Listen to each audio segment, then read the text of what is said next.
This NBA draft class has been insane so far. It's looking like it's not only one of the best of all time, but also one of the deepest of all time. And I know it's been 1 week of the NBA season so far, but we're going to rank the top 10 rookies so far, in my opinion. And this is really hard because there's like 12, 13, 14 guys playing serious minutes every single night. A lot of these guys starting as well. And we're going to start with some of the honorable mentions. And one of those guys that has surprised me is Zion James. He was a early second round pick number 33 in the draft, but you can see he's actually playing decent minutes on this team, and it has been due to some injuries that the Hornets have already had this year, but coming off really two solid games in a row. He's shooting 71% from three, albeit on just 7 attempts. But the last two games in 20 and 19 minutes, 4 for 7, 4 for 5, 13 points and 10 points. Had 2 steals and a block in the last one with 3 assists as well. So Zion James was actually harder than I thought to keep out of the top 10, but he's the first honorable mention. The next one's Ryan Nembhard, who looked like he was going to have a bigger role starting the season because he had 8 points, 5 assists in that first game, and it looked like Dallas desperately needed point guard help. But then the second game got less minutes, didn't do anything, and then just 2 minutes in their third game in garbage time. And then Ace Bailey, obviously I think he is still a top 3-4 player in this draft class. Can maybe even be the best in a few years here looking back. But an extremely slow start for Ace Bailey. I had to keep him out of the top 10 because he's averaging 1 point per game in 17 minutes per night, which actually I realized that this number isn't right from ESPN because he had 8 points in 3 games, so 2.2 points per game or something like that. But still, an extremely terrible start from Ace Bailey, but he can't crack the top 10 with these kind of numbers and this kind of shooting percentage. And I said this class was deep. We have 4 honorable mentions here. The next one is Igor Demon, and for Demon, he has been putting up solid numbers, but for whatever reason, a decrease in minutes in the last game and had a pretty terrible last game. 1 for 5 from the field, 3 points in just 19 minutes, but his first game was pretty solid with 14, 5, and 2. Second game solid as well with 9, 6, and 4. But then we saw that decrease in the third game, so honestly, I hope that's not a trend of him getting less than 20 minutes per night on the Brooklyn Nets. I think he should be starting and playing 30 minutes a night with Cam Thomas playing shooting guard. And I did expect to see higher assist numbers from Demon, but good to see a scoring output of 14 and his three-point shot falling at 50%. And finally, we get into the guy that I have as the 10th ranked rookie so far in the season. It's going to be Walter Clayton Jr. He's coming off the bench, but looking like he can be a solid 6-man, and I kind of thought that was about what his ceiling would be, a 6-man or an energy type of scorer off the bench. Think like Jordan Clarkson type player, and he's played 18, 20, and 23 minutes, so the minutes just increasing every night. Hasn't knocked down his 3 at a great percentage, but honestly, if he's hit one more 3, this would be like high 30s three-point shooting, so not a big sample size here. He did foul out in the last game also, but he's had some solid numbers, and I have to put him at 10 because there are so many guys above him playing more minutes, better stats, better shooting percentages, and honestly, I think a lot of the guys ahead of him on this list are actual starters, which is crazy how many guys are already starting out of this rookie class just 3-4 games into their NBA careers. But a really good start for Clayton. The assists are there, scoring's there. Looks like, if nothing else, could be a solid scorer off the bench. But I am curious to see what happens to his minutes when Ace Bailey's minutes starting to get ramped up, and then also Isaiah Collier comes back as well. There's 2 more guards there that he's going to have to battle for minutes. At number 9, we got Derek Queen. And honestly, I thought he had started a game, but I guess he hasn't started one yet. He played 35 minutes in his second game, fouled out in this one, but 15 and 6 in that game, got 2 blocks as well, and a steal. Was really just all over the place, and really just because of this one standout game, he gets the nod here over Walter Clayton, who hasn't had a big kind of breakout game like this. And honestly, I think that Queen is going to start at some point over Yves Missy for the Pelicans. I just think they need his offense, especially when Zion is out. We saw in that last game just 22 minutes and still got 12 points. So 9 points, 5.5 rebounds. He's actually looking really solid as well. I think he's eventually going to start here. Just not a good debut. If you just look at his last 2 games, he's averaging 13.5 points and shooting 50% from the field. At number 8, we have his teammate Jeremiah Fears. He actually got a start already in his career And I think at some point, this is one of my bold takes for the season that I talked about in multiple videos before this in the offseason, is that I think he's going to start over Jordan Poole at some point. Poole not off to the best start. Fears off to a really good start to his career. The three-pointer has not been falling. That's something to keep an eye on, but the scoring has definitely been there. If we look at his game log, first game, he didn't play that much, 18 minutes, but shot 7 of 10 from the field, 17 points. It was a great debut. And then the next game, 5 of 8. Another really solid game, but then against the Celtics, an absolutely terrible game, and that's why I have to put Fears down at 8 here, because that third game was pretty bad. But obviously just one game could bounce back next game. I really want to see a three-pointer go for him. Took 4 of them in the last one. He's 0 for 6 on the season. And again, ESPN stats are messing up here. He's not averaging 15 points per game. He was over the course of the first 2 games, but they don't even have his stats from yesterday in there. At 7, I have Ryan Kalkbrenner. He's actually started every single game for the Charlotte Hornets. You can see 3 for 3 on the start. And he has some insane shooting percentage here. It's at 87.5%. 5 of 6, 7 of 7, and then 2 of 3. He's doing it all down low. Had a great debut with a double-double, 11 and 10 to go with 2 blocks. Followed that up with 14 and 7. He's been extremely good here. It's crazy that a player who started his NBA career with a double-double and then his second game 14 and 7 is ranked number 7 on the rookie list. That's just how deep this class is looking to be right now. And I'm not sure why he only got 22 minutes, I guess because of a blowout.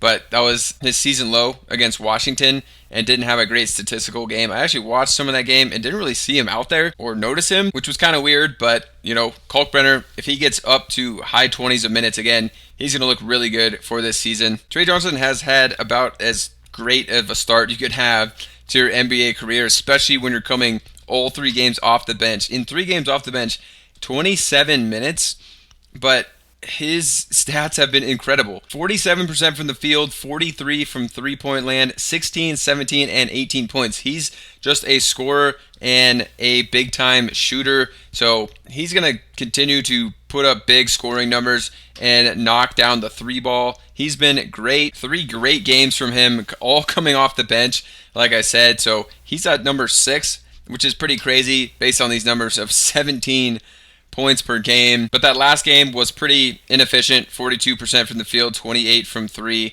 Did still get to 18 points though. And I think without this last game, he would have been a spot higher on this list. But we're going to go to Con Knuppel. He has started in the last 2 games with Brandon Miller out. He's now expected to play a lot. 35 minutes in the last game. His debut, he played just 25. But he's been extremely efficient. More efficient than Trey Johnson with basically the same numbers, hitting 3.7 threes per game at 58% and 55% from the field. All those numbers are better than Trey Johnson because he's coming off this massive one, 7 of 12 from the field, 5 of 9 from 3 with 20 points and rebounding the ball a little bit, 6 rebounds. Knuppel has been insanely good, 15 points per game. I'm excited to see what he does moving forward with Miller out for likely a week or more. If he can keep up these kind of numbers and keep shooting the piss out of the ball, Knuppel has been insane here. And it's still crazy that he is the 5th best rookie in the rankings. Trey Johnson's numbers seem crazy to have ranked 6. Knuppel at 5 seems just as crazy here. And let's get into the 4th guy. And it may be someone who's just completely off of your guys' radar because out of everyone we talked about so far, I feel like he has gotten the least amount of press over the offseason and the early season, even though he's played 4 games and has played a good amount of minutes, between 22 and 25 in each game. And he has the most insane shooting percentages. We just saw Knuppel have insane shooting percentages. Look at Coward's over 4 games. 70% from the field, but he's also shooting threes. And he's shooting threes at a higher percentage than his overall field goal rate at almost 73% from 3. He's absolutely cooking. He has a game with 27 points, 6 rebounds, and 4 assists. His debut, he got 14 points. Second game, 16. And then his worst game of the season so far, in the 4th, he had just 9 points. But Coward has been exceptional and a guy that not a lot of people are talking about right now, but I have him at 4th just because these are insane shooting percentages and he's doing them in the lower of 20s of minutes, but has been fairly consistent across 4 games, and he hasn't even started a game yet in his NBA career. So excited to see where he goes from here. And with all these injuries that Memphis has, and obviously them trading away Desmond Bane, Cedric Coward could be a big part of this team this year. Cooper Flagg has not been great by any means in his NBA career thus far, but can't rank him any lower than third because he's being asked to do it all. He's being asked to be the star of this team. The ball is in his hands a ton. He's trying to make plays out there. Things have not gone well. He's had 2 good games and 2 pretty bad games. The debut game, I think he had 0 points at halftime, but he finished with 10 and got up to 10 rebounds, so it wasn't the worst debut, just a really slow start in the first half. His second game was great, 18 points, 6 assists, which was good to see, 2 for 5 from 3. His third game was good too, with 22 points, 4 assists, 4 rebounds, but then had a major regression here. Honestly, I was considering putting Flagg up to number 2 on this list, but then he went out yesterday and had this absolute dud of a game, 1 of 9 from the field, and didn't do anything else in 31 minutes. 2 rebounds, 0 assists. Didn't even have a turnover. So I'm not really sure what happened in this. I didn't watch this game, but obviously the stat line is about as bad as you can get for playing 31 minutes. Personally, I'm not worried about Flagg. I do think they need to put a little less on his plate. Maybe start D'Angelo Russell and play him more. I think they have been doing that a little lately, and Russell had a good game or 2. But I think just having another guy that can handle the ball and play make and not put it all on Flagg's plate could help him out early on in the season and in the long run, and especially until Kyrie comes back. So excited to see what they do with Flagg here. The second best rookie is going to be Dylan Harper here. He hasn't started a game, but he's averaged 26 minutes off the bench. Shooting percentages aren't great so far. The 3-point shot hasn't been falling. Field goal percentage is not bad, but still has some decent scoring outputs with 15, 13, 20, and 11. But really good to see the assists coming around in the last 2 games with 6 and 8. And again, ESPN is messing up these averages. He's actually averaging 5 assists per game, not 4.3, and less than 16 points per game. I don't exactly know what it is. But while his stats aren't, jump off the board here, besides the assist numbers and some big scoring outputs like 20-point game, he really just looks comfortable and looks good out there, and he's just playing 26 minutes a night and still can get some of these numbers. Honestly, early in the season, I thought they were going to start him with De'Aaron Fox out, but it seems like he's been having a good role. I mean, San Antonio's 4-0, and he's been pretty efficient and having some solid games, making a big impact on the team. So I guess they're just going to roll with him off the bench. Curious to see what happens when Fox does come back, though, and see what happens to his minutes and Stephon Castle's minutes. But for now, Dylan Harper has looked like he could be a future All-Star. And number 1, absolutely a no-brainer, it's VJ Edgecombe. And again, ESPN stats are not right here. He's averaging actually 6 assists per game and 25 points per game.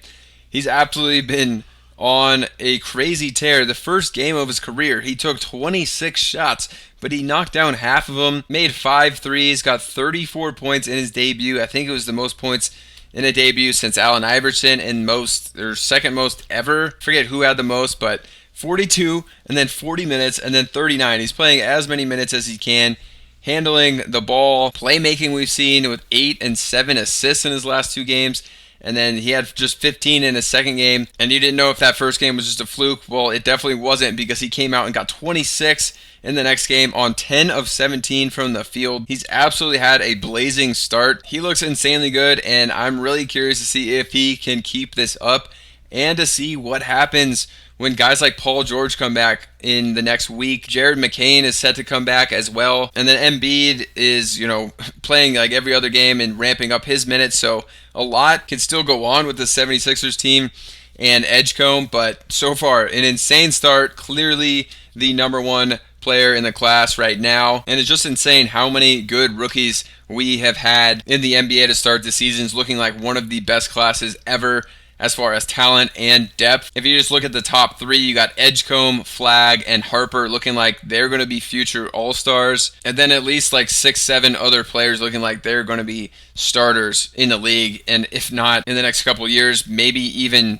as soon as this year. So Crazy start to the NBA season for rookies. Super excited to see where all these guys end up and how they do throughout the season, but wanted to give my update in my initial rankings after seeing these guys mostly play like 3-4 games. So let me know if you disagree with any of these. We may come back and look back at this video in a month or two and see if these rankings were just way off or if they're going to hold up at all. Click the link down below to sign up for Parlay Play. Anywhere you can play on Prize Picks, you're going to get $5 free in your account without even depositing. Plus, they have higher payouts than Prize Picks does, and you're going to get a 100% deposit match on your first deposit. Start with a big bankroll, try it out for free with $5, and get higher payouts than you are on Prize Picks.